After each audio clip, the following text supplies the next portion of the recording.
जब लग गुरु मिले न साचा, तब लग गुरु करो 10 पांचा। क्या गुरु बदल सकते हैं? क्या गुरु बदलने से पाप लगता है? आध्यात्म के इस मैदान में आखिर सही गुरु कौन है?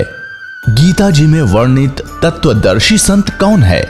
इन सभी प्रश्नों के उत्तर जानने के लिए अवश्य सुनिए जगत गुरु तत्वदर्शी संत रामपाल जी महाराज के मंगल प्रवचन। और जो संत इसके सभी पार्ट्स को विभिन्न विभिन्न बता देगा वह तत्वदर्शी संत है, वेद के तात्पर्य को जानने वाला है। फिर बताया है कि उसके पश्चात गीता अध्याय नंबर 15 के श्लोक नंबर 4 में कहा है, जब तत्वदर्शी संत मिल जाए उसके पश्चात परमेश्वर के उस परम पद की खोज करनी चाहिए जहाँ जाने के बाद साधक लौटकर कभी संसार में नहीं आते। और जिस परमेश्वर ने सभी ब्रह्मांडों की रचना की है, अर्थात जिस परमेश्वर से संसार रूपी वृक्ष की प्रवृत्ति विस्तार को प्राप्त हुई है, भावार्थ है कि जिसने सब ब्रह्मांडों की रचना की है वो कंप्लीट गॉड है, वो पूर्ण परमात्मा है। केवल उसी की भक्ति करो, गीता ज्ञानदाता स्पष्ट कर रहा है। और फिर कहता है कि अर्जुन चौथे अध्याय के 5 और 9 श्लोक में, दूसरे अध्याय के 12 श्लोक में गीता जी में, और 10वें अध्याय के दूसरे श्लोक में गीता ज्ञानदाता कहता, अर्जुन तेरे और मेरे बहुत जन्म हो चुके हैं, तू नहीं जानता मैं जानता हूँ। अब जैसे हम श्री कृष्ण जी को मानकर चलें कि श्री कृष्ण जी गीता का ज्ञान दे रहा है, इन अज्ञानियों के आधार से हम चलें तो भी गीता ज्ञानदाता तो अपने आप को कह रहा है मैं नाशवान हूँ, मेरी जन्म मृत्यु होती है।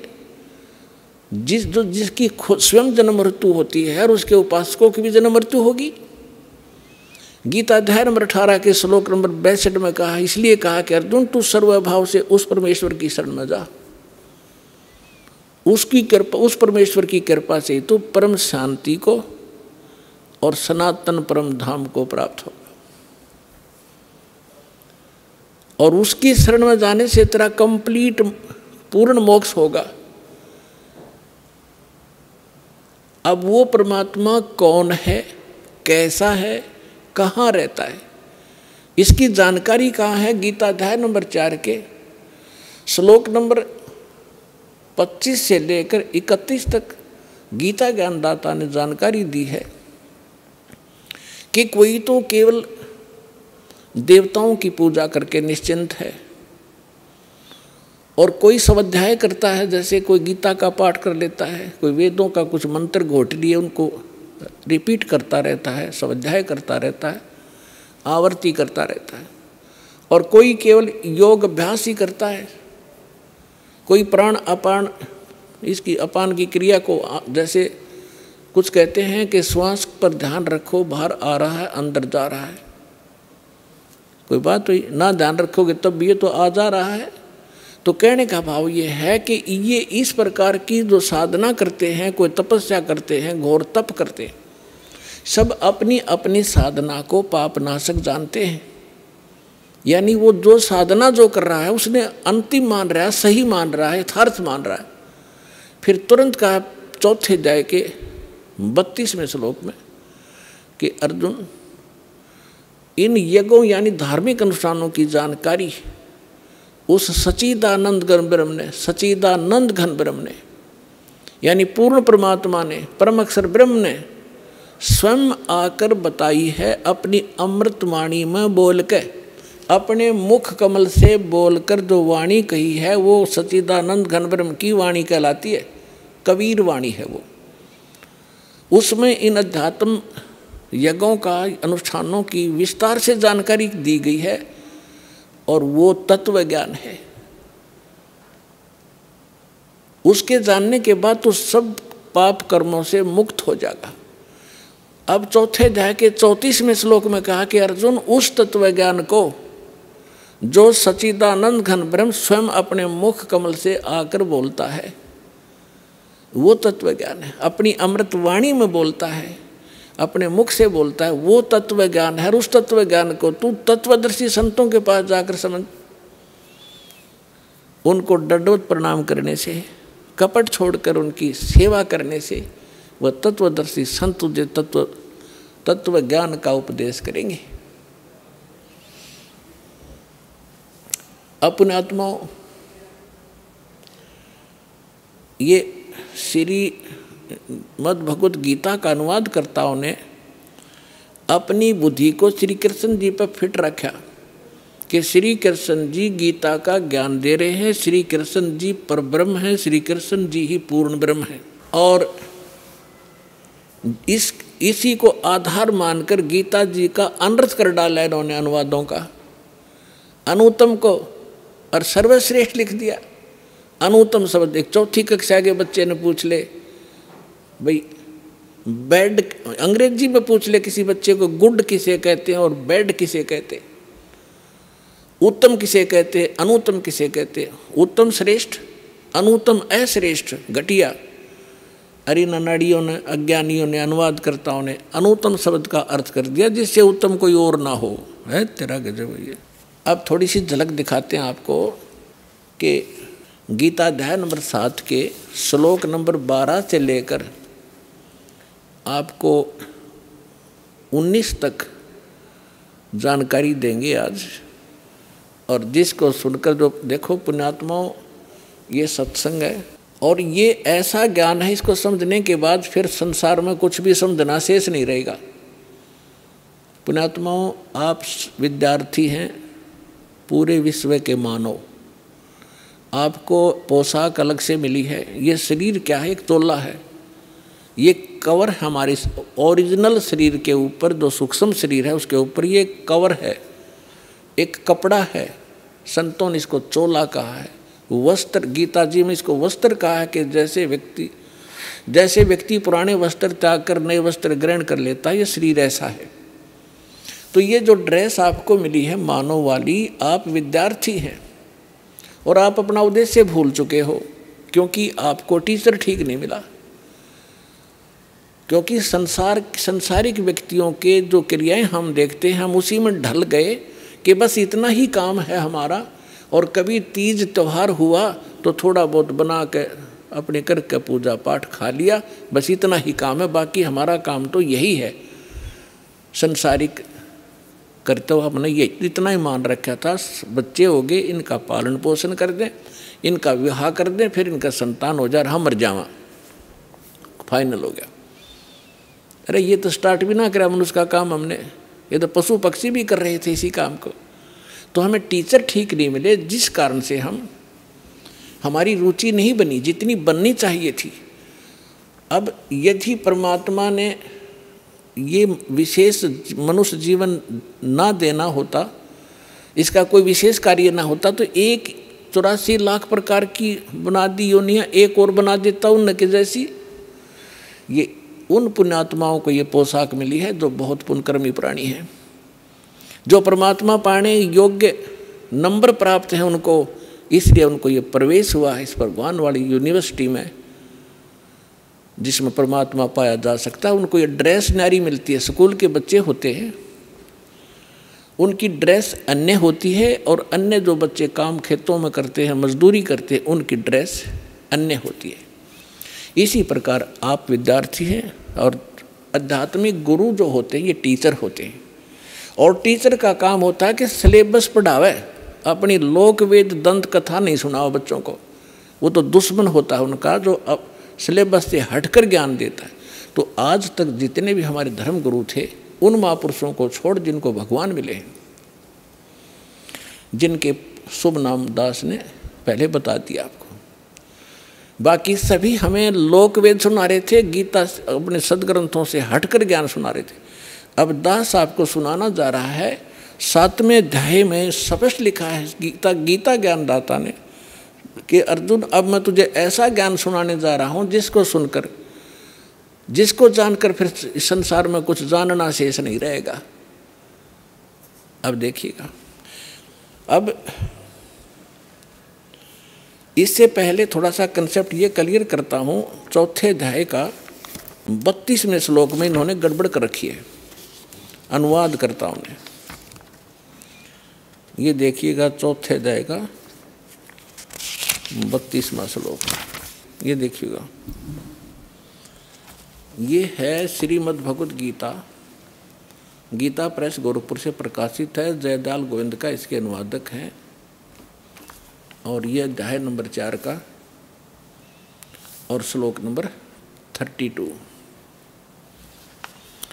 इसमें देखिएगा एवं बहुविधा यगा वितता, ये ब्रह्मण शब्द है, ब्रह्मण मुखे, ब्रह्मण मुखे। आप एजुकेटेड हैं पुण्यात्माओं, परमात्मा ने आपको शिक्षा इसलिए दी है कि आप भगवान को पहचानने में सक्षम हो जाए।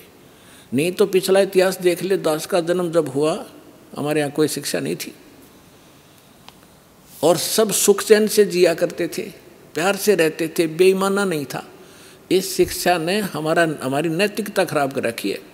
जब से हम शिक्षित और अपने आप को विकास मानते हैं, जिसको बड़ा तरक्की कर ली, अपना पतन कर लिया हमने। ऐसी फिल्में देखते हैं बच्चे, ऐसा बिगड़ गया, आपस में प्रेम रहा नहीं। परमात्मा को मालूम था कि इसमें अवगुण बहुत हैं, इसलिए अभी तक हमारे तक इस विषय को आने नहीं दिया था एजुकेशन वाले को।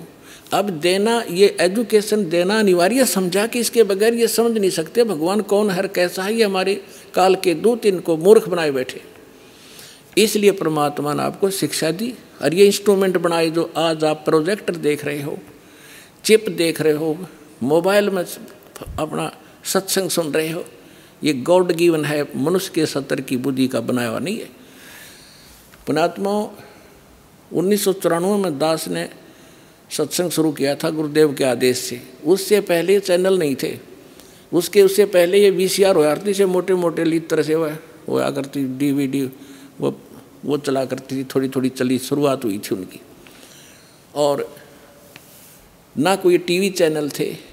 अब परमात्मा ने विस्फोट किया, ऐसे साधन बना दिए कि परमात्मा के बच्चे ये यथार्थ ज्ञान को घर बैठे देखेंगे और भगवान को पहचान कर दौड़े आएंगे, अपना कल्याण करवाएंगे और सदा के लिए सुखी हो जाएंगे।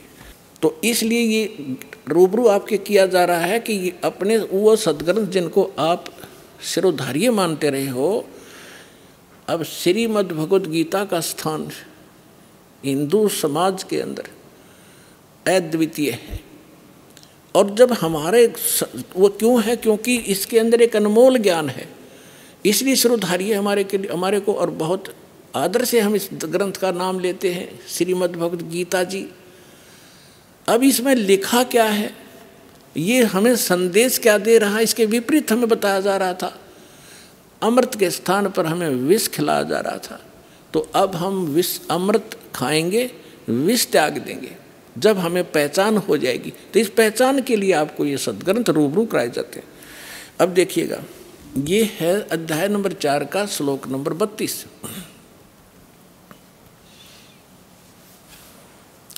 इसमें ये है एवं बहुविधा यज्ञा वितता ब्रह्मण मुखे। ये ब्रह्मण मुखे शब्द है। कर्मजान विधितान सर्वान एवं ज्ञातवा विमोक्षसे। इसका अर्थ इन्होंने कैसा किया है कि इस प्रकार और भी बहुत तरह के यज्ञ, यज्ञ माने धार्मिक अनुष्ठान, इन्होंने ब्रह्मण मुखे का अर्थ या अनर्थ कर दिया, वेद की वाणी बोल दी, लिख दिया।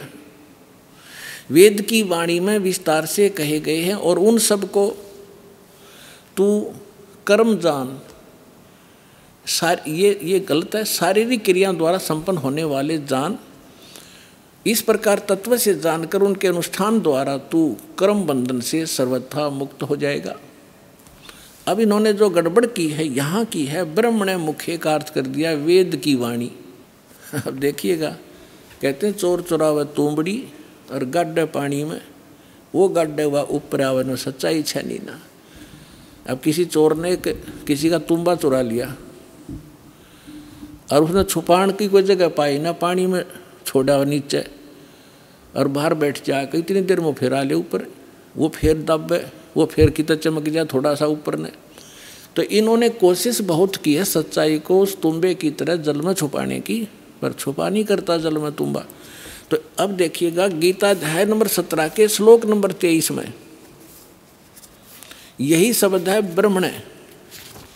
यहाँ इन्होंने अनुवाद ठीक कर दिया। ये देखिएगा अध्याय नंबर 17 का श्रीमद् भगवद गीता और श्लोक नंबर 23 में, ओम तत्सत इति निर्देश, ये ब्रह्मण्य शब्द है। ब्रह्मण्य त्रिविध समर्थ है। ब्राह्मणा तेन वेदा च यज्ञा च विहिता पुरा। इसका अर्थ इन्होंने सही किया यहाँ पर। ओम ओम तत् तत् सत सत, ऐसे यह है 3 प्रकार का ब्रह्मण्य माने सच्चिदानंद घन ब्रह्म का नाम कहा है। ये ब्रह्मण्य का अर्थ ये है असली। ब्रह्मण्य माने सच्चिदानंद घन ब्रह्म। अपने आत्माओं, ब्रह्म का अर्थ वैसे तो परमात्मा होता है, लेकिन ब्रह्म से जैसे ईश माने क्या होता है? स्वामी, मालिक, परमात्मा। ईश कहो, ब्रह्म कहो। अब फिर परब्रह्म शब्द हो रहा है, हमने सुनने को मिला परब्रह्म, यानी इससे नेक्स्ट ब्रह्म, ब्रह्म से नेक्स्ट। जैसे एक दादा, एक परदादा, दादाजी से दूसरा दादा, नेक्स्ट ग्रैंडफादर। तो ब्रह्म, फिर परब्रह्म, फिर हमने सुना है पूर्ण ब्रह्म, और महापुरुषों की वाणी में हमने सुना है पार ब्रह्म। पार ब्रह्म का अर्थ है कंप्लीट, सबके पार, सबसे पार वाला, सबसे आखिर वाला। तो श्रीमद् भगवत गीता अध्याय नंबर 15 के श्लोक नंबर 16 और 17 में 3 पुरुष हैं। पुरुष कहो, राम कहो, ईश कहो, ब्रह्म कहो। अब जैसे ब्रह्म, फिर परब्रह्म, और फिर पूर्ण ब्रह्म, इसी प्रकार गीता जी में 3 पुरुष बताए हैं 15वें अध्याय के 16 और 17 में। अब पहले वहाँ ले चलते हैं आपको, फिर ये सारा ज्ञान आपका समझ में आओगा। अपने आत्माओं, इतने एजुकेट इंटेलिजेंट मानव बना है आज। इन कंप्यूटर को घुमा रहे हैं छोटे छोटे बेटे और बेटियाँ। इन मोबाइलों में ऐसे सिस्टम है, इनको बड़ी अच्छी तरह से सेट कर चला लेते हैं। अरे अध्यात्म मार्ग में सब तो पिछड़ गए हम। अब हम अध्यात्म मार्ग में ऊपर आएंगे, पूरा विश्व सुखी होगा, आप भी सुखी होगे, आत्मिक शांति होगी। जो परमात्मा काम किया करता, वो परमात्मा आपके साथ रहेगा, आपको वो सुख देगा। अब देखो कितने ही अच्छी फिल्म आप देख रहे हो, और कितनी सुख सुविधा आपने उपलब्ध कर ली वैज्ञानिक तरीके से। और कल एक जवान बेटे की मृत्यु हो जा, एक आँख नहीं सुहा, वो टेलीविज़न और वो गाने उन्हें फोड़ने दिल कराए, न फूकजों की तगेर के। तो पुण्यात्माओं, ये नकली सुख है। असली सुख भगवान से मिलेगा, जो दास आपको विधि बताएगा। आप भी सुखी, आपका परिवार भी सुखी, आपकी 101 पीढ़ी पार हो जाएगी। वो मार्ग आपको बताएगा।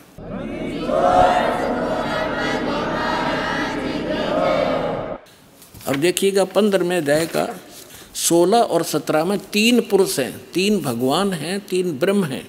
अध्याय नंबर 15 का ये श्लोक नंबर 16 यहाँ पर है। इसमें लिखा है कि द्वौ इमौ पुरुषौ लोके सर्च अक्षर एवच सर सर्वाणी भूतानि कुटस्थ अक्षर उच्चते। 16वां श्लोक, इसका अनुवाद यहाँ पर किया उन्होंने।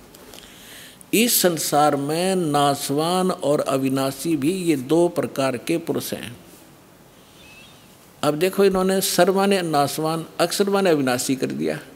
ये लिखना था इस संसार में सरपुरुष और अक्षर पुरुष, ये पुरुषों है ना, ये दोनों संस्कृत में इसके साथ भी लगाया जाता है, अक्षर पुरुष और सरपुरुष। ये और इनको देखें तो नाशवान और अविनाशी ये 2 प्रकार के पुरुष हैं। पुरुष माने परमात्मा है, प्रभु हैं, भगवान हैं, ईश हैं, स्वामी हैं।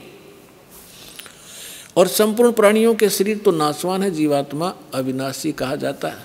अब क्या है, ये सरपुरुष कितना मालिक है, अक्षर पुरुष कितना मालिक है, और परम अक्षर। अब तीसरा कौन है, वो तीसरा पहले दिखाते हैं आपको। तीसरा जो है वो परम अक्षर पुरुष है। अब यहाँ आपने 15वें अध्याय के 16वें श्लोक में 2 पुरुष हैं, सरपुरुष और अक्षर पुरुष। ये 2 प्रकार के पुरुष हैं, और इनके अंतर्गत जितने प्राणी हैं वो नाशवान हैं, और ये स्वयं भी नाशवान है। जीवात्मा तो गधे की भी नहीं मरती, कुत्ते की भी नहीं मरती। अब यहाँ देखो 15वें अध्याय के 17वें श्लोक में क्या लिखा है कि उत्तम पुरुष है तू अन्य। ये उत्तम पुरुष माने श्रेष्ठ परमात्मा तो इन दोनों से अन्य है, सरपुरुष और अक्षर पुरुष से। सरपुरुष सर और अक्षर, नाशवान और विनाशी, ये 2 प्रकार के पुरुष हैं। इसमें लिखा है 17वें श्लोक में 15वें अध्याय के कि उत्तम पुरुष है तू अन्य परमात्मा इति उद्धारत है। ये लोग तरम आवी से विवर्ती अवैश्वर है।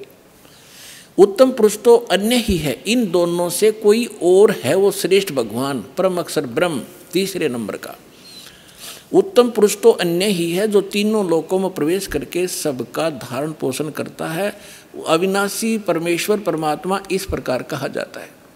इसी 15वें अध्याय के प्रथम मंत्र में ये देखिएगा, 15वें अध्याय का प्रथम मंत्र में इसमें कहा है कि ऊर्ध्व मूलम अधः शाखम अश्वत्थम प्राहु अव्यम छंदासी यस्य प्रणानी ये तम वेद स वेदवित। इन्होंने अनुवाद किया है कि ऊर्ध्व मूलम आदि पुरुष परमेश्वर मूल वाले, इसका अर्थ करना था ऊर्ध्व माने ऊपर को, जड़ वाला वो तो पूर्ण परमात्मा है, और अधः शाखम यहाँ इन्होंने अधः का अनर्थ कर दिया ब्रह्मा रूप मुख्य शाखा वाले। नहीं, अधः माने नीचे होता है, ऊर्ध्व माने ऊपर होता है। इसमें अधः 2 बार है, अधः अधः, ये दूसरे श्लोक में। अब यहाँ इन्होंने और ऊर्ध्वम भी है, यहाँ देखो इन्हीं का अनुवाद देखते हैं।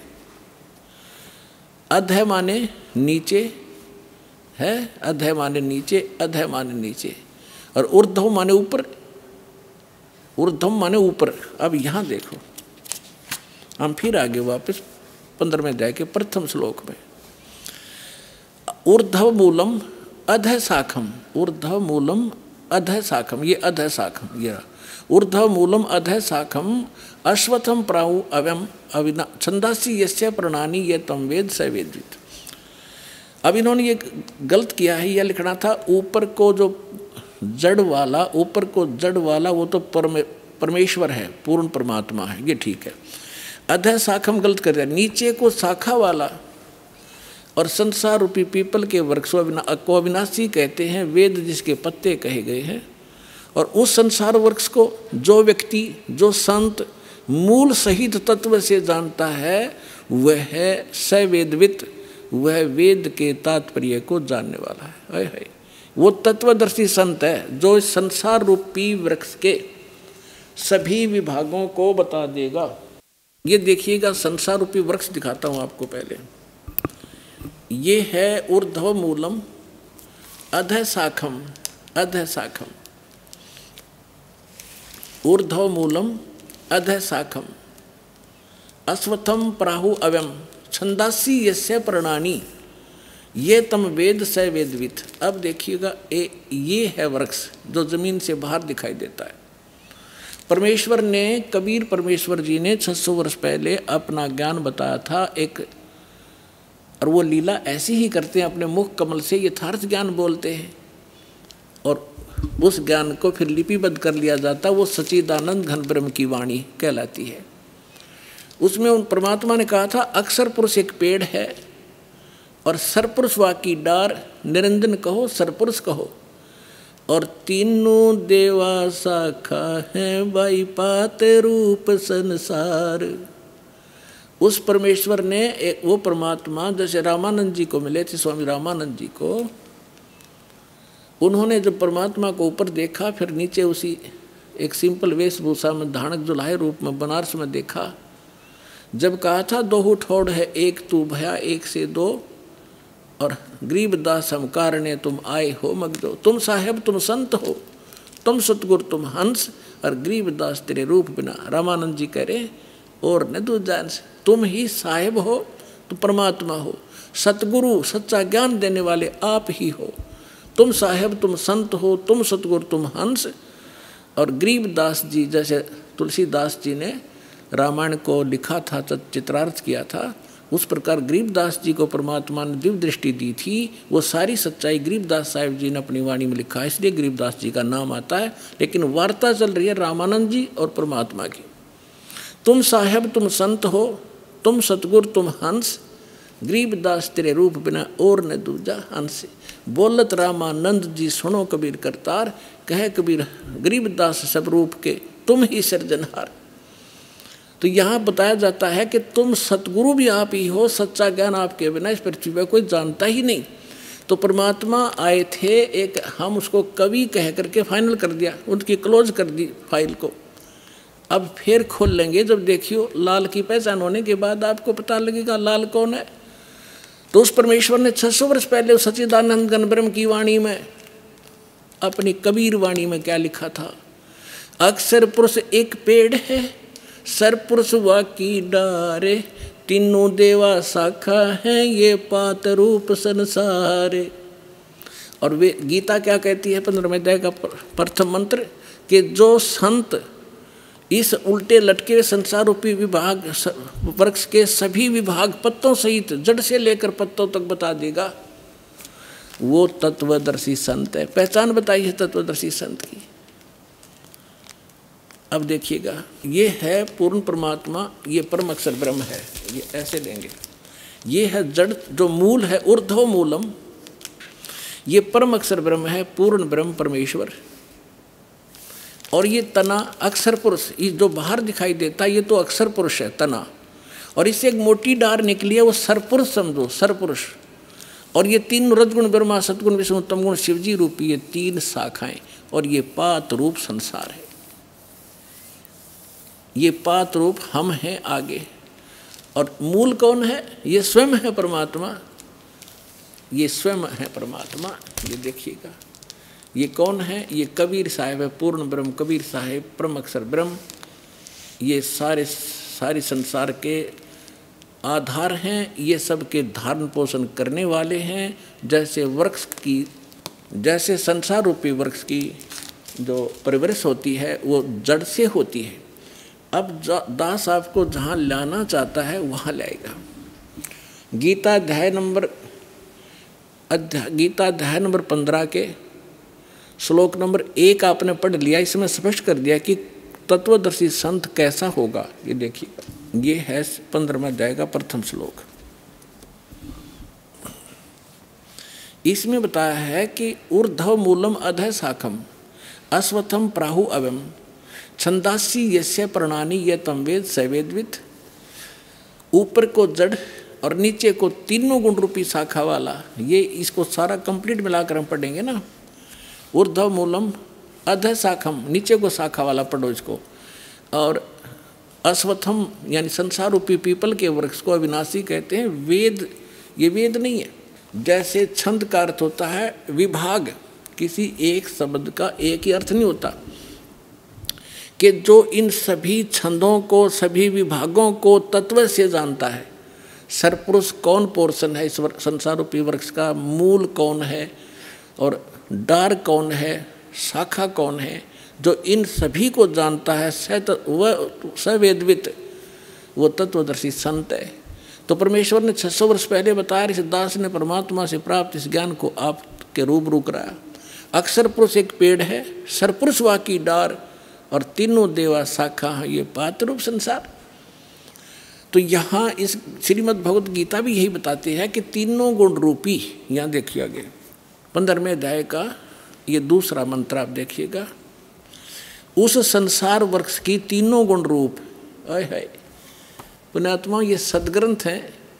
यदि इन BA MA की पुस्तकों को एक बच्चा पढ़ समझ सके, टीचर की क्या आवश्यकता थी? इतने बड़े कॉलेज बनाने की क्या आवश्यकता थी? इन किसी भी अपने धर्म ग्रंथ गुरुओं को अपने सदग्रंथों का कख भी पता नहीं। ये कोड वर्ड है, तीनों गुण रूपी शाखा। अब पहले ये बताते तीन गुण कौन है।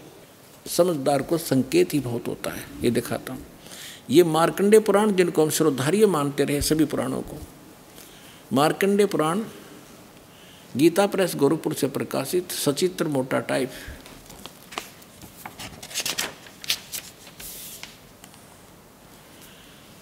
गीता प्रेस गोरखपुर से प्रकाशित है। इसके 123 पृष्ठ पे देखिएगा। अब हम यहाँ से पढ़ते आ रहे हैं 122 से संक्षिप्त मार्कंडेय पुराण। यहाँ मार्कंडेय जी बोलते आ रहे हैं। मार्कंडेय जी बोले मुने। अब हम यहाँ आ जाते हैं, अपने मतलब का पढ़ लेंगे। रजोगुण प्रधान ब्रह्मा, तमोगुण प्रधान रुद्र और सत्व प्रधान विश्व पालक विष्णु हैं। ये ही तीन देवता हैं और ये ही तीन गुण हैं। इति सिद्धम रजगुण ब्रह्मा, सतगुण विष्णु, तमगुण शिव जी। और भी बहुत से प्रमाण हैं। जैसे ये देखिएगा श्रीमद् देवी भागवत इसमें संस्कृत भी साथ में हमें ये सुविधा है इसको समझने में। भाग 1 और ये कहाँ से प्रकाशित है? श्री अथ देवी भागवतम सभाष्टिकम समात्यम, खेमरा श्री कृष्णदास प्रकाशन, बम्बई से। इसकी यहाँ आइएगा, ये 3रा स्कंद है। अथ श्रीमद् देवी भागवते भाषा टीका युक्ते 3य स्कंद है प्रारंभते। 3रे स्कंद में आ गया, प्रश्न नंबर 11 पे, और अध्याय नंबर 5। इसका मंत्र हम 8 पढ़ेंगे। 7वां या समाप्त हुआ। भगवान शिव जी कह रहे हैं माता अपनी माँ दुर्गा से, हे माता, यदि हमारे ऊपर सदा आप दया युक्त हो तो हमको तमोगुण में किस प्रकार प्रदान किया, और रजोगुण ब्रह्मा रजोगुण और हरि सतोगुण युक्त किए, क्यों युक्त किए? अब ये तो संस्कृत हिंदी है, अब संस्कृत पढ़ेंगे हम। ये देखिए, यदि दया धर्मना न सदाम्बिके कथम अहम विहिता च, मैं क्यों बना दिया? शंकर भगवान कहते तमोगुण है। और कमल जय, कमल से उत्पन्न होने वाले ब्रह्मा जी को रजोगुण संभाव, रजोगुण क्यों बनाया? सुवित क्यों सतोगुण, सत्व गुणों हरि, और विष्णु जी को आपने सतगुण क्यों बनाया? इति सिद्धम रजगुण ब्रह्मा सतगुण विष्णु तम गुण शिव जी। अब हम फिर लेते हैं श्रीमद् भगवद गीता को। पुण्यात्माओं, इस मनुष्य जीवन का मूल उद्देश्य परमात्मा प्राप्ति है, और भगवान मिल गए, उसका साधना ठीक मिल गई तो हमारा ये जीवन भी सुखी होगा। इसलिए भगवान की खोज हम किया करते थे, और जिस कारण से हम इन नकली संतों के यहाँ फंस गए, जिसने जैसी साधना बताई हम दिन रात लगे रहे, हमारे पूर्वज मर गए, भूत बन गए, अब उनके श्राद्ध निकलवा रहे हैं, वो भूत योनि में भोग रहे हैं, और हमें मूर्ख बना रहे हैं, श्राद्ध निकाल दो, तुम्हारे पिता तृप्त हो जाएंगे। पहले पिताजी 360 दिन में 2-2, 3-3 बार रोटी खाया करते, और फिर एक साल में एक दिन छिका कर उसको सदा के लिए सुखी कर देंगे। ये सारे उल्टे काम लगा रखे थे हमारे पूर्वजों को। अब हम सदग्रंथों को समझेंगे, इसमें कहा क्या गया है। अब देखिएगा, श्रीमद् भगवद गीता, गीता प्रेस गोरखपुर से प्रकाशित है। अब अध्याय नंबर 15 का हमने श्लोक नंबर 1 पढ़ लिया। ऊर्ध्व मूलम अधः शाखम अश्वत्थम प्राहु अव्यम छंदासी यस्य प्रणानी य तम वेद स वेदवित्।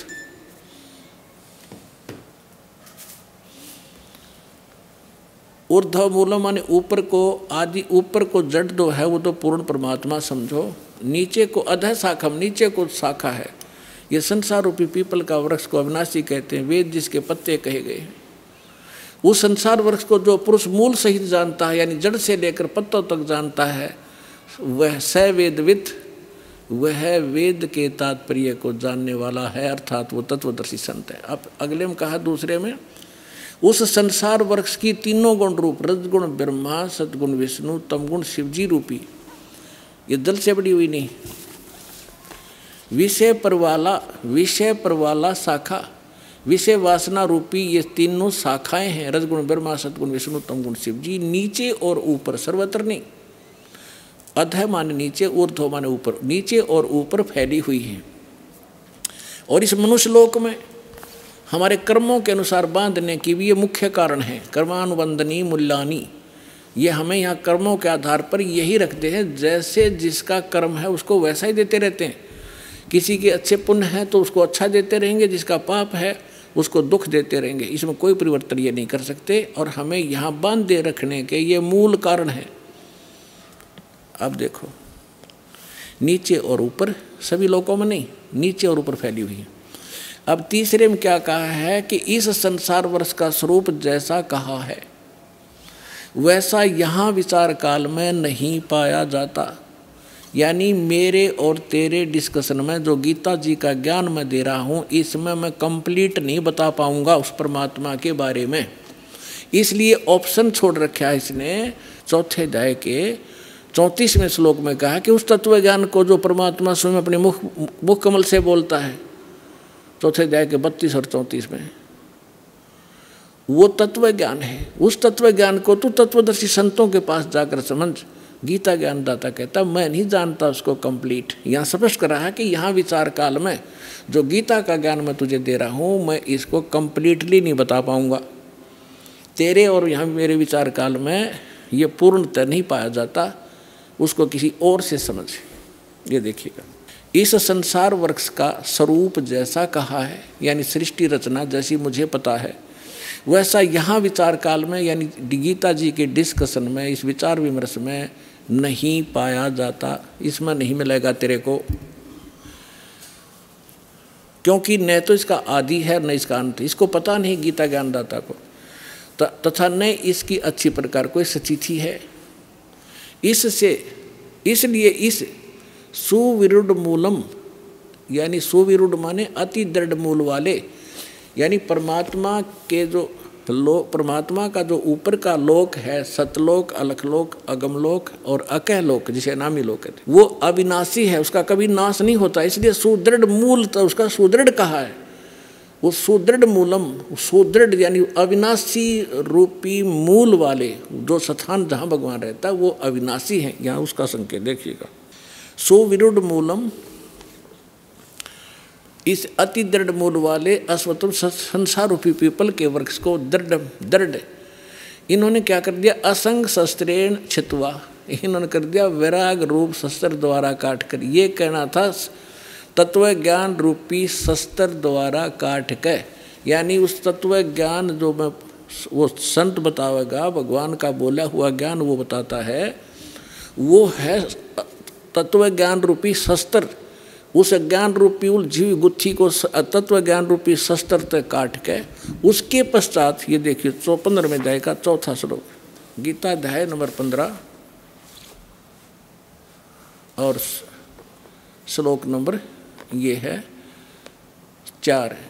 उसके पश्चात उस परम पद रूप परमेश्वर को भली भांति खोजना चाहिए, जिसमें गए हुए पुरुष यानी साधक फिर लौटकर संसार में नहीं आते, और जिस परमेश्वर से पुरातन संसार वृक्ष की प्रवृत्ति विस्तार को प्राप्त हुई है, उसी आदि पुरुष नारायण की मैं शरण हूँ। इस प्रकार दृढ़ निश्चय करके उस परमेश्वर का मनन और निधि ध्यान करना चाहिए। परपदेवा ने पूजा होती है, इन्हें तो अड़ंगा डांड से मतलब था। इसका है कि उस परमात्मा ने जिसने सब ब्रह्मांडों की रचना की है, संसार रूपी वृक्ष जिससे विस्तार को प्राप्त हुआ है, यानी जिसने सब की रचना की है, वो परमात्मा है। गीता ज्ञान अपने से अन्य, गीता ज्ञानदाता अपने से अन्य किसी परमात्मा के विषय में कह रहा है कि उसकी पूजा करनी चाहिए। गीता अध्याय नंबर 18 के श्लोक नंबर 62 में स्पष्ट किया है कि सर्वभाव से तू उस परमेश्वर की शरण में जा, उसकी कृपा से तू परम शांति को और सनातन परम धाम को प्राप्त होगा। और इसमें स्पष्ट कर दिया कि उसके पश्चात तत्वदर्शी संत मिलने के बाद तत्व ज्ञान के द्वारा इस अज्ञान को हटाकर काट कर उसके पश्चात परमेश्वर के उस परम पद की खोज करनी चाहिए, जहाँ जाने के बाद साधक फिर लौट कर कभी संसार में नहीं आते। अपने विषय में गीता ज्ञानदाता 4थे अध्याय के 5 और 9 में गीता में, 2रे अध्याय के 12वें श्लोक में, 10वें अध्याय के 2रे श्लोक में कहता, अर्जुन तेरे और मेरे बहुत जन्म हो चुके, तू नहीं जानता मैं जानता हूँ। तो इससे सिद्ध है कि यदि हम गीता ज्ञानदाता की भक्ति करेंगे तो हम फिर भी जन्म मृत्यु में रहेंगे, हमें कंप्लीट मोक्ष नहीं होगा, शाश्वत स्थान नहीं मिलेगा, हमें परम शांति नहीं हो सकती। इसलिए तत्वदर्शी संत की खोज करने को कहा है। राज आपको खोज करा करा पा गए, दास है उस तत्वदर्शी संत, आपका जचियो कद्दे फिर।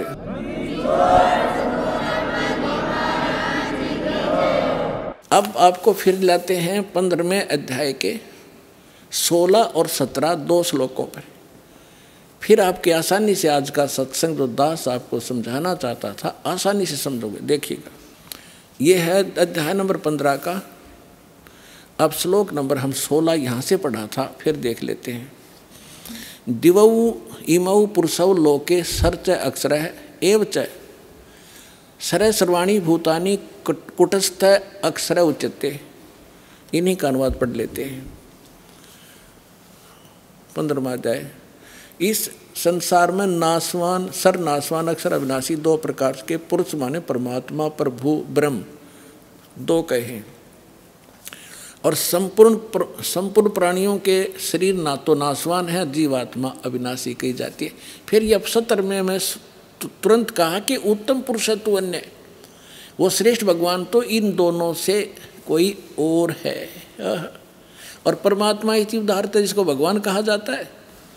ये लोग त्रयमावी से विभर्ती जो तीनों लोकों में प्रवेश करके सबका धारण पोषण करता है, वो अविनाशी परमात्मा है। इन्हीं का अनुवाद। उत्तम पुरुष श्रेष्ठ भगवान तो कोई इनसे दोनों से अन्य है जो तीनों लोकों में प्रवेश करके और सबका धारण पोषण करता है, अविनाशी परमेश्वर परमात्मा इस प्रकार कहा गया है। अब ये है वो जड़ संसार रूपी वृक्ष की परवरिश कहाँ से होती है, किससे आहार होता है, कौन पालन करता है। संसार रूपी वृक्ष की जो जड़ है ये परम अक्षर ब्रह्म है। इससे ये तीनों लोकों में प्रवेश करके और सबका धारण पोषण करने वाला ये परम अक्षर ब्रह्म है, ये पूर्ण परमात्मा है, वो जो इन दोनों से सरपुरुष और अक्षर पुरुष से अन्य है। अब ये है तीनों लोकों में प्रवेश करके सबका धारण पोषण करने वाला ये परमात्मा है। अब हम आपको थोड़ा सा इन भगवानों का जो अक्षेत्र दिखाएंगे कि ये कितने प्रभु हैं। जैसे एक ब्रह्मांड होता है, एक ब्रह्मांड में कौन कौन सी स्थिति है वो देखिएगा। ये एक ब्रह्मांड का लघु चित्र है। इस ब्रह्मांड का अंडे जैसी शकल है, अंडे आकार है, अंड आकार है। ये देखिए ऐसा है यहाँ तक। ये इसको अंड भी कहते हैं, इसको ब्रह्मांड भी कहते हैं। और इस ब्रह्मांड के अंदर जो व्यवस्था है वो हमारे शरीर के अंदर हम देख सकते हैं जब हम हमारे इन चैनलों को, कमलों को ऑन कर लेंगे मंत्रों की साधना करके। तो इसलिए इसको पिंड, शरीर को पिंड कहते हैं। जैसे एक टेलीविज़न के अंदर कहीं भी कार्यक्रम हो रहा हो, वो कार्यक्रम हो रहा कहीं और देख हम टीवी पर सकते हैं, ऐसे ये शरीर हमारा है। तो पूरे ब्रह्मांड का जो नक्शा है इस पिंड के अंदर है। इसको पिंड भी कहते हैं, इसको अंड आकार है इसलिए अंड भी इसी को कहते हैं। अरे राधा स्वामी वाले ये नकली पिंड अलग बताते हैं, अंड अलग बताते हैं और ब्रह्मांड न्यारा क्या पता नहीं इनको। ये देखिएगा तो ये इस ब्रह्मांड के अंदर क्या क्या व्यवस्था है। नीचे से शुरू करते ये 5 ये 7 हैं, तल, अतुल, वितल, महातल, अतल, सुतल, रसातल और पाताल लोक। और ये पृथ्वी लोक, ये ब्रह्मा का लोक, ब्रह्मा जी का लोक, विष्णु शिव जी का लोक, विष्णु जी का लोक, और ये स्वर्ग, और ये नरक, ये इंद्र का लोक, ये मानसरोवर, ये धर्मराज का लोक, और ये एक ब्रह्मलोक है इसके अंदर। ये सारा ब्रह्मलोक कहलाता है। इतना ये एक ब्रह्मलोक है। इसमें इसने क्या कर रखा है, नकली सतलोक, ये महाइंद्र काल द्वीप, फिर नकली सतलोक, नकली अलखलोक और नकली अगमलोक और नकली अनामी लोक की रचना इस काल ने करवा रखी। ये दुर्गा जी का लोक। यहाँ इसने गुप्त स्थान बना रखा है और इस गुप्त स्थान पर कोई नहीं जा सकता इस काल की रजा से बिना। ब्रह्मा विष्णु महेश का पिता है। इसने 3 स्थान बना रखे हैं, एक रजोगुण प्रधान अक्षेत्र, एक तमोगुण प्रधान अक्षेत्र, एक सतोगुण प्रधान अक्षेत्र, जिसमें ये रजो इस ब्रह्मा रूप में ये अपना ऐसा रूप बना लेता है ब्रह्मा जी जैसा, और दुर्गा को ये अपनी पार सावित्री के रूप में रखता है। इन दोनों के संयोग से इस रजोगुण प्रधान अक्षेत्र में रहते हुए जो पुत्र उत्पन्न होता है इसकी शकल जैसा हो जाता है, उसको ब्रह्मा नाम दे देता है और वो रजोगुण युक्त हो जाता है। इसी प्रकार ये सतोगुण युक्त स्थान है, इसमें स्वयं विष्णु रूप धारण करता है, दुर्गा को महालक्ष्मी रूप में रखता है। इन दोनों के संयोग से इस सतोगुण प्रधान क्षेत्र में रहने से जो पुत्र उत्पन्न होता है वो सतोगुण युक्त हो जाता है और उसका नाम विष्णु रख देते हैं। इसी प्रकार ये शंकर रूप बना लेता है, दुर्गा को पार्वती रूप में रखता है, और इन दोनों के संयोग से तमोगुण प्रधान क्षेत्र में जो पुत्र उत्पन्न होता है वो तमोगुण युक्त हो जाता है। इसलिए रजगुण ब्रह्मा, सतगुण विष्णु और तमगुण शिव जी की उत्पत्ति करके ये फिर नीचे के लोकों का प्रधान बना देता है, इनको एक एक द्वीप दे देता है। और ये तीनों भगवान केवल पृथ्वी लोक, स्वर्गलोक और इस पाताल लोक, इन 3 लोकों के ऊपर ही ये प्रभुता रखते हैं। इस एक ब्रह्मांड में, बस इतने मालिक हैं, इतने स्वामी हैं। और ये जो ब्रह्म है इनका पिता सरपुरुष, ये केवल 21 ऐसे 21 ब्रह्मांडों का स्वामी है। ये देखिएगा, आप जी ने जो ब्रह्मांड देखा था ये वाला, अब ये समझो ये एक गेंद सी होगी और ये 21 ब्रह्मांड का अक्षेत्र है। इस सरपुरुष का गीता अध्याय नंबर 15 के श्लोक नंबर 16 और 17 वाले में 3 पुरुष हैं। ये सरपुरुष का अक्षेत्र है 21 ब्रह्मांड। ये एक ब्रह्मांड है जिसको गेंद दिखाई देती है आपको, गेंद सी। 5 ब्रह्मांडों को इकट्ठा करके इसने एक महाब्रह्मांड बना रखा है। ऐसे 4 ब्रह्मांडों में 20 महाब्रह्मांडों में 20 ब्रह्मांड रोक रखे हैं। इसके बाद इसने एक ब्रह्मांड जैसा क्षेत्र ये अलग से और है, ये तो लिखने के लिए समझाने के लिए अलग लिखा है। यहाँ भी इसने एक धोखा कर रखा है, नकली सतलोक, नकली अलखलोक, नकली अगमलोक और नकली अनामी लोक भी 21वें ब्रह्मांड में भी रचना करवा रखी है। ये तपस्शिला जहाँ बैठ कर ये 1 लाख मानव शरीरधारी प्राणियों को खाता है, ये काल ब्रह्मा विष्णु महेश का पिता। और यहाँ से फिर आगे निकल जाते हैं, परब्रह्म का लोक में जाना होता है। अब देखिएगा इसके बैक में कंप्लीट देखेंगे। अब ये है कंप्लीट सभी ब्रह्मांडों का, असंख्य ब्रह्मांडों का चित्र एक समझने के लिए। अब जो आपने देखे थे वो 21 ब्रह्मांड, अब ये है 21 ब्रह्मांड। ये सरपुरुष का क्षेत्र है, सरपुरुष का, बस इतना, ये इतना। और इसके बाद ये है परब्रह्म कहो, इसको अक्षर पुरुष कहो। इसे नेक्स्ट ब्रह्म जो है ये 7 संख्य ब्रह्मांड, इससे कई गुना बड़ा है। ये इस अक्षर पुरुष का केवल इतना ही अक्षेत्र है 7 संख्य ब्रह्मांड का। और ये है वो परम अक्षर ब्रह्म, असंख्य ब्रह्मांड का स्वामी। ये असंख्य, ये छोटे छोटे दिखे सारे ब्रह्मांड हैं, सारे अलग अलग से। ये तो थोड़ा सा क्षेत्र इन दोनों का, और इस पूर्ण परमात्मा का असंख्य, इंक्लूडिंग दिस ब्रह्म एंड पर ब्रह्म, सरपुरुष और अक्षर पुरुष इंक्लूडिंग ये परमात्मा सब के ऊपर ओवरऑल कंट्रोलर, कुल का मालिक है। ये है वो परम अक्षर ब्रह्म।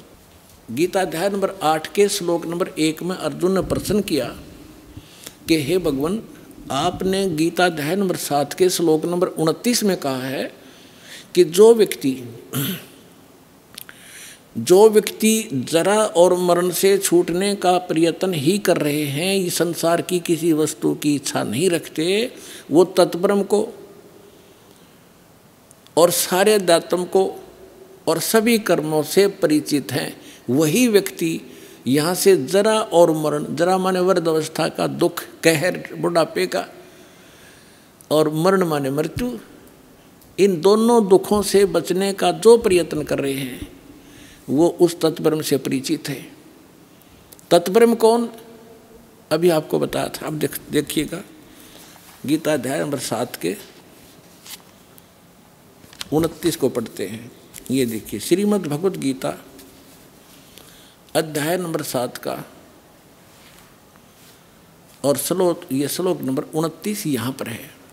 हम संस्कृत पढ़ेंगे, आराम से समझ लेंगे। जरा मरण मोक्षाय, जरा माने वृद्ध अवस्था, मरण माने मृत्यु, मोक्ष माने छुटकारे के लिए, माम आश्रित यतन्ति ये ते ब्रह्म तत्विदु कर्षणम अध्यात्म कर्म च अखिलम। इसका अर्थ बनता है कि मेरे इस ज्ञान को आश्रय कर लेगा जो मैंने ज्ञान दिया है कि अर्जुन तत्वदर्शी संत की खोज कर ले उस परमात्म तत्व को, परमात्मा को समझने के लिए, जहाँ जाने के बाद फिर लौटकर कभी जन्म मृत्यु नहीं होगी, इस परम शांति प्राप्त होगी। जो मेरे इस ज्ञान को आश्रित कर लेता है और जो केवल जरा और मरण से छूटने का जो प्रयत्न कर रहे हैं वो तत्ब्रह्म से परिचित हो चुके हैं और सारे दातम ज्ञान से और सभी कर्मों से परिचित हैं। केवल वही उस जरा और मरण से छूटने के लिए प्रयत्नशील हैं, संसार की किसी वस्तु की इच्छा नहीं रखते। तब 8वें अध्याय के प्रथम मंत्र में अर्जुन ने पूछा, फिर किम तत्ब्रह्म, वो तत्ब्रह्म क्या है? 8वें अध्याय के 3रे श्लोक में गीता ज्ञानदाता ने कहा वो परम अक्षर ब्रह्म है। एक सरब्रह्म, 21 ब्रह्मांड का स्वामी, इसको सरपुरुष कहो, सरब्रह्म कहो। फिर अक्षर ब्रह्म, उसको अक्षर पुरुष कहो, अक्षर ब्रह्म कहो, वो 7 संख्य ब्रह्मांड का स्वामी अभी आपको दिखा था। और वो उत्तम पुरुषत्व अन्य परमात्मा इति उदाहरते, 15वें अध्याय के 17वें श्लोक में, या गीता के अध्याय नंबर 8 के श्लोक नंबर 3 में कहा कि वो परम अक्षर ब्रह्म है। अब गीता ज्ञानदाता कहता है मेरी साधना करेगा तो मुझे प्राप्त होगा, जन्म मृत्यु तेरी भी रहेगी मेरी भी रहेगी। और उस तत्वदर्शी संत की खोज करके उस परम अक्षर ब्रह्म की साधना करेगा, उसको प्राप्त हो जाएगा, फिर कभी तेरी जन्म मृत्यु नहीं होगी। इतना सा ज्ञान है इस पूरी गीता जी में। आइए अब हम उन श्रद्धालुओं के अनुभव जानते हैं जो जगत गुरु तत्वदर्शी संत रामपाल जी महाराज जी से दीक्षा प्राप्त कर चुके हैं तथा उनके द्वारा बताए गए भक्ति मार्ग पर चल रहे हैं। नमस्कार जी। सर साहब जी। क्या नाम है बहन जी आपका? बलदीश कौर। कहाँ के रहने वाले हैं आप? हम जलंधर पंजाब से रहने वाले हैं। संत रामपाल जी महाराज से नाम दीक्षा आपने कब ली? ਤੇ 17 ਸਾਲ ਦੇ ਵਿੱਚ मैं नाम उपदेश लिया महाराज जी का। संत रामपाल जी महाराज की शरण में आने से पहले आप क्या भक्ति साधनाएं करते थे? मैं ਪਹਿਲਾਂ ਮਾਤਾ ਦੇ ਵਰਤ ਰੱਖਦੀ ਸੀ, ਆਪਣੇ ਸ਼ਿਵ ਪਾਰਵਤੀ ਦੇ ਵਰਤ ਰੱਖਦੀ ਸੀਗੀ। ਉਸ ਤੋਂ ਬਾਅਦ ਫਿਰ ਮੇਰਾ ਸ਼ਾਦੀ ਹੋ ਗਈ। ਫਿਰ ਉਸ ਤੋਂ ਬਾਅਦ ਅਸੀਂ ਪੀਰਾਂ ਨੂੰ ਮੰਨਣ ਲੱਗ ਗਏ। ਪੀਰਾਂ ਨੂੰ ਅਸੀਂ ਬਹੁਤ ਮੰਨਿਆ। ਅਸੀਂ ਹਰ ਸਾਲ ਲੰਗਰ ਲਾਉਂਦੇ ਸੀ ਘਰ ਵਿੱਚ, ਅਤੇ ਮਤਲਬ ਲੱਖਾਂ ਦੇ ਹਿਸਾਬ ਨਾਲ ਦੁਨੀਆ ਸਾਡੇ ਘਰ ਆਉਂਦੀ ਸੀ, ਚੌਂਕੀਆਂ ਲੱਗਦੀਆਂ ਸੀਗੀਆਂ। ਉਸ ਤੋਂ ਬਾਅਦ ਜਿਸ ਤਰ੍ਹਾਂ ਅਸੀਂ ਲੰਗਰ ਲਾਉਂਦੇ ਰਹੇ, ਜਿਸ ਤਰ੍ਹਾਂ ਮੈਂ ਵਰਤ ਰੱਖਦੀ ਰਹੀ ਕਿ ਘਰ ਦੀ ਇੰਨੀ ਕੰਡੀਸ਼ਨ ਖਰਾਬ ਹੋ ਚੁੱਕੀ ਸੀ ਮੇਰੀ ਔਰ ਮੇਰੇ ਪਰਿਵਾਰ ਸਾਰੇ ਦੀ, ਵੀ ਬਹੁਤ ਜ਼ਿਆਦਾ ਹੀ ਨਾ मैं तो दस नहीं सकती जो मेरे घर में बीते बहुत ज़्यादा। बहन जी, जैसा कि आपने बताया कि आप देवी देवताओं की भक्ति करते थे, तो उन सब पूजाओं से आपको क्या क्या लाभ हुए? लाभ मैंने कुछ नहीं होया उन्होंने तो लाभ मैं इन्ना उन्होंने मन्निया, बहुत ज़्यादा मन्निया, पर लेकिन जिस तरह मैं व्रत रखती सी उस तो ज़्यादा ही मेरे घर में विघन पैंदा सी। उस तो बाद फिर मैनू हानियां बहुत होईयां, यानी कि मेरे ना कपड़े खुल जाते सी अपने आप, सराहने रख देंदे सी चीज़ां। उस तो बाद मैं देखना भी मेरे कपड़े कित्थे गए आ, फिर मैं सराहने चक के मैं कपड़े पाने, जानी मैं अपनी दिल की बात किसी को नहीं दसदी भी मैं की दसा अपने रिश्तेदारां नूं, जो कि मेरे अपने हसबैंड नूं, मेरे सੱਸ ਸਹੁਰੇ ਨੂੰ सारा कुछ पता सी भी इन्हां नाल कुछ बीतदा है। उस तो बाद फिर मैं अपना सहुरिਆਂ ਦੇ घर छड्ड के मैं जलंधर जगह लई भी मैं ठीक हो जाऊँगी, उत्थे भी यही मेरा हाल होया। उस तो बाद मैं मतलब मेरी एक दो बारी मेरी लत्त टुटी, एक गिट्टा टुटिया, 2 बारी मेरा सिर फटिया, फिर मेरी रीढ़ की हड्डी दे सੱਟ लग गई, जो कि मेरे इन्नी जोर की सੱਟ लग गई, मेरे ब्लीडिंग आउण लग पई। फिर मैं इलाज 15 साल करवाया। फिर मैनू हौली हौली मेरिया लत्तां बांह रह गईयां, ब्लॉकिंग हो चुकी सी मेरे शरीर के अंदर सारे। जिस हस्पताल भी जाती सी वही कहते सी भी माता जी तुसी आराम करो, हुण तुहाडी तुसी अपनी सेवा कराओ अपने बच्चों तो। तो मैं रोंदी हुंदी सी, मेरी 50 साल की उम्र की हजे आ, तो मैं तो जीना चाहुंदी हाँ, मैं परमात्मा नूं टोलदी हाँ, मैनू परमात्मा नहीं मिल रहे हैगे। उस तो बाद जानी फिर मेरे ब्लॉकिंग नाल रीढ़ की हड्डी में एड्डी वड्डी रसौली बन गई, जो कि रसौली बन दे नाल मेरे आ पेट के अगे बच्चेदानी दे विच आ गई सी रसौली, तो गिट्टियां दे विच भी रसौलियां, गोड्यां दे पिछे भी रसौलियां बज गई सीगियां। उस तो बाद फिर जानी बहुत मैं परेशान हो गई, लत्तां बाहां मेरियां रह गईयां। मैं एक हाकी दे नाल तुरदी सीगी, ते जदों मैं बाथरूम जांदी सी मेरे बच्चे मेरे नाल जांदे सी जां मेरे हसबैंड जांदे सी नाल मेरे। फिर आप संत रामपाल जी महाराज की शरण में कैसे आए? 13 ਦੇ ਵਿੱਚ ਮੇਰੀ ਵੱਡੇ ਲੜਕੇ ਦੀ ਸ਼ਾਦੀ ਹੋਈ। ਸ਼ਾਦੀ ਹੋਣ ਤੋਂ ਬਾਅਦ ਮੇਰੇ ਕੁੜਮ ਸਾਹਿਬ ਆਪਣੇ ਅਮਰਜੀਤ ਜੀ ਜੋ ਕਿ ਲੁਧਿਆਣੇ ਵਿੱਚ ਰਹਿੰਦੇ ਆ, ਉਹਨਾਂ ਦੇ ਮੇਰਾ ਲੜਕਾ ਉਹਨਾਂ ਦੇ ਘਰ ਮੰਗਿਆ ਗਿਆ। ਉਸ ਤੋਂ ਬਾਅਦ ਉਹਨਾਂ ਨੇ ਪਹਿਲਾਂ ਨਾਮ ਉਪਦੇਸ਼ ਲਿਆ ਸੀਗਾ। ਉਸ ਤੋਂ ਬਾਅਦ ਉਹਨਾਂ ਨੇ ਸਾਨੂੰ ਬਹੁਤ ਜ਼ੋਰ ਲਾਇਆ ਵੀ ਤੁਹਾਡਾ ਘਰ ਬਹੁਤ ਖਰਾਬ ਹੋ ਚੁੱਕਾ ਹੈ, ਵੀ ਤੁਸੀਂ ਉਹਨਾਂ ਦਾ ਸਿਮਰਨ ਕਰੋ, ਉਹਨਾਂ ਦਾ ਨਾਮਦਾਨ ਲਵੋ, ਤੁਸੀਂ ਸਤਸੰਗ ਦੇਖੋ। ਫਿਰ ਮੇਰੀ ਨੂੰਹ ਵੱਡੀ, ਉਹਨਾਂ ਦੀ ਲੜਕੀ ਜਿਹੜੀ ਆ ਮੇਰੀ ਨੂੰਹ ਸੀ, ਉਹ ਬਿਮਾਰ ਹੋ ਗਈ, ਜਾਣੀ ਕਿ ਉਹਨਾਂ ਦੀ ਹਾਲਤ ਇੰਨੀ ਖਰਾਬ ਹੋ ਚੁੱਕੀ ਸੀ ਮੈਂ ਤੁਹਾਨੂੰ ਦੱਸ ਨਹੀਂ ਸਕਦੀ। ਫਿਰ ਉਹਨਾਂ ਨੂੰ ਵੀ ਚੀਜ਼ਾਂ ਮੂੰਹ 'ਤੇ ਚਪੇੜਾ ਉਹਦੇ ਮਾਰਦੀਆਂ ਸੀ, ਉਹਨੂੰ ਚੱਕ ਕੇ ਮਾਰਦੀਆਂ ਸੀ, ਮੇਰੇ ਦੋਹਾਂ ਬੱਚਿਆਂ ਨੂੰ ਮੁੰਡਿਆਂ ਨੂੰ ਮਾਰਦੀਆਂ ਸੀ ਚਪੇੜਾ। ਉਸ ਤੋਂ ਬਾਅਦ ਫਿਰ ਜ਼ਿਆਦਾ ਹੋ ਗਈ, ਅਸੀਂ ਹਸਪਤਾਲ ਦਾਖਲ ਕਰਵਾਤੀ ਆਪਣੀ ਨੂੰਹ ਜਾ ਕੇ। ਫਿਰ ਉਸ ਤੋਂ ਬਾਅਦ ਉਹਨਾਂ ਨੂੰ ਜਵਾਬ ਦੇ ਦਿੱਤਾ, ਜਾਣੀ 30 ਹਜ਼ਾਰ ਦੇ ਟੈਸਟ ਹੋਏ ਉਹਨਾਂ ਦੇ, ਜਾਣੀ ਕਿ ਉਹਨਾਂ ਨੂੰ ਕੋਈ ਵੀ ਆਰਾਮ ਨਹੀਂ ਆਇਆ, ਕੋਈ ਵੀ ਆਰਾਮ ਨਹੀਂ ਆਇਆ। ਫਿਰ ਸਾਡੇ ਪਰ ਅਮਰਜੀਤ ਭਾਜੀ ਸਾਡੇ ਘਰ ਆਏ, ਉਹ ਰੋਣ ਲੱਗ ਪਏ, ਉਹ ਕਹਿੰਦੇ ਤੁਸੀਂ ਬੱਚੀ ਤੁਸੀਂ ਚਲੇ ਜਾਓ, 1 ਮਿੰਟ ਨਾ ਲਾਓ। ਫਿਰ ਅਸੀਂ ਉਸ ਦਿਨ ਰਾਤ ਨੂੰ ਅਸੀਂ ਉਹਨਾਂ ਦੇ ਘਰ ਰਾਤ ਰਹੇ, ਸਾਨੂੰ ਕਹਿੰਦੇ ਹੁਣੀ ਨਾਮ ਉਪਦੇਸ਼ ਲਓ। ਅਸੀਂ ਕਿਹਾ ਪਹਿਲਾਂ ਅਸੀਂ ਬੱਚਿਆਂ ਨੂੰ ਦਵਾਉਣਾ ਆ, ਵੀ ਵੱਡੀ ਨੂੰ ਬਹੁਤ ਜ਼ਿਆਦਾ ਹੀ ਬਿਮਾਰ ਆ। ਫਿਰ ਉਸ ਤੋਂ ਬਾਅਦ ਅਸੀਂ ਜਦੋਂ ਆਪਣੀ ਬੇਟੀ ਨੂੰ ਲੈ ਕੇ ਗਏ ਹਸਪਤਾਲ ਦੇ ਵਿੱਚ, ਉਹਨਾਂ ਨੇ ਸਾਨੂੰ ਜਵਾਬ ਦੇ ਦਿੱਤਾ ਵੀ ਇਹ ਮਤਲਬ ਠੀਕ ਨਹੀਂ ਹੋ ਸਕਦੀ। ਜਦੋਂ ਫਿਰ ਸਾਨੂੰ ਆਪਣੇ ਅਮਰਜੀਤ ਭਾਜੀ ਉਹਨਾਂ ਨੇ ਸਾਡੇ ਕੁੜਮ ਸਾਹਿਬ ਨੇ ਦੱਸਿਆ ਵੀ ਚਲੋ ਆਪਣੇ ਲੁਧਿਆਣੇ ਤੁਹਾਨੂੰ ਲੈ ਕੇ ਜਾਂਦਾ, ਅਸੀਂ ਸਤਸੰਗ ਵਿੱਚ ਨਾਮ ਉਪਦੇਸ਼ ਇੱਥੋਂ ਮਿਲਦਾ, ਅਸੀਂ ਉੱਥੇ ਆਏ। ਸਤਿਗੁਰੂ ਰਾਮਪਾਲ ਮਹਾਰਾਜ ਜੀ ਦੇ चरणों में गए, उन्होंने नाम उपदेश लिया। बहन जी, संत रामपाल जी महाराज की शरण में आने के बाद आपको क्या क्या लाभ प्राप्त हुए? देखो जी, जो मेरे रसौलियाँ सीगियां, जो कि मैं मतलब पेट विच पिछों आन के रसौली मेरे पेट विच बन गई। फिर मैं मतलब मेरे छाती दे विच सारे गिलटे वज गए सीगे ते गोडियां दे पिछे रसौलियां बज गईयां सीगियां। वो भी मेरियां हौली हौली महाराज ने मैनू ठीक कर दिता। और मेरी नूंह जिहड़ी सीगी मेरी धी, वो असी 30,000 रुपया, उन्होंने 35,000 रुपया 30,000 रुपया असी हस्पताल दिता सी स्कैनिंग कराउण वास्ते। जदों उत्थों नाम उपदेश 15 दिन तो बाद असी लैके आए तो असी क्या असी उन्होंने पैसे दिते आ, असी स्कैनिंग करवा लीए। जदों असी उन्हां दी स्कैनिंग कराई अपनी बेटी दी, तो उहदे कोई भी मतलब कोई भी निशान अंदर नहीं आया, कोई रिपोर्ट विच कोई दुख नहीं आया। इसे तरह मेरे जिहड़े सारे शरीर दे हौली हौली रसौलियां सी, पेट विच सी, अगे पेट दे मोहरे रसौली कड्डी वड्डी आ चुकी सी, पैरां दे विच, गिट्टियां च, गोडियां दे पिछे बन गईयां, छाती दे विच बन गईयां सी रसौलियां, वो सारियां ही ठीक हो गईयां। जिहड़े प्रेत लगे सी वो तो एकदम ही सफाया ही महाराज ने सफाया घर दा कर दिता। हुण असीं अपने घर दे विच बड़ी खुशी नाल जी रहे हां। होर लाभ, साडे घर विच कलेश बहुत रहिंदा हुंदा सीगा, बहुत ज़्यादा। एक दूए नूं माड़ी जी गल तों असीं मतलब टुट के पैना, ना एक दूए दा कहना मनना, जानी इन्ना कलेश वध जाना, बहुत ज़्यादा बहुत ज़्यादा। वो भी असीं हुण घर दे विच ठीक ठाक रहिंदे आ। फिर मेरा छोटा बच्चा नाम उपदेश नहीं सी लिया, इंडियन ऑयल दे विच सर्विस करदा आ, ते वो मतलब एक दिन बीमार हो गया बहुत ज़्यादा। ਉਹਦੇ डिग पिया तो उन्होंने मतलब मूँह चा झग ਉਹਦੇ जान लग पई, उन्होंने अटैक हो गया। तो मैं बहुत रोंदी सी, उन्होंने मिसिज भी नाल बैठी सी, वो भी रो रहे सी। तो मैं जाके देखा भी बच्चों ने टीवी लाया, टीवी चों आवाज़ आ रही आ। जो मैं कमरे च जाके देखा तो मेरे बच्चे दी अखां पुट्टियां और हत्थ विंगे होए सी, ते मतलब मूँह चो मतलब पानी जा रहा सीगा। ते मैं बहुत उच्ची उच्ची रो रही सी, बहुत ज़्यादा, सतगुर जी, हे मेरे गुरु बंदी छोड़ जी, मेरे बच्चे नूं बचा लो, मैनू मेरे बच्चे नूं बचा लो। जो मैनू आवाज़ आई कि मतलब जिथे उन्हां दा ब्रह्मंडल बनिया घर दे विच जोत जगदी आ, उत्थों जाके प्रशाद लैके चरण गंगा महाराज लिया के ਉਹਦੇ मूँह च पाया, तो मेरा बच्चा शांत हो गया, बिल्कुल ठीक हो गया। हुण बिल्कुल ठीक ठाक आ। फिर असीं बच्चे की आस करते सी 6-7 साल तो। मेरिया दोहां नूहां दे बच्चे नहीं सीगे, वो भी मेरे गुरु जी ने मैनू पार नगाता, मैनू खुशी लियाती आ घर दे विच। मैं इन्हां दा किते भी अपना जिहड़ा देना नहीं दे सकदी।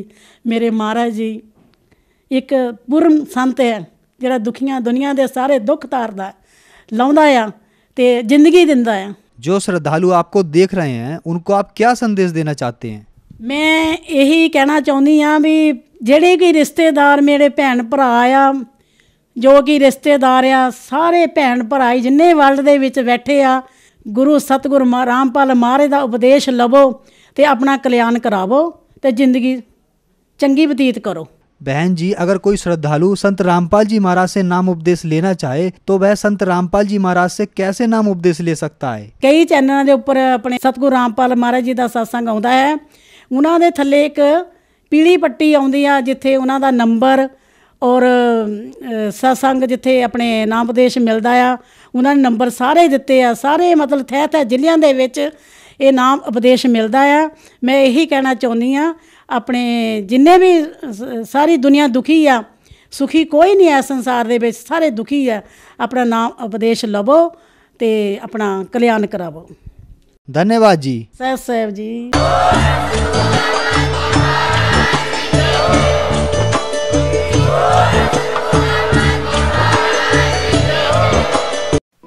आप सुन रहे थे जगत गुरु तत्वदर्शी संत रामपाल जी महाराज के मंगल प्रवचन। अधिक जानकारी के लिए संपर्क करें।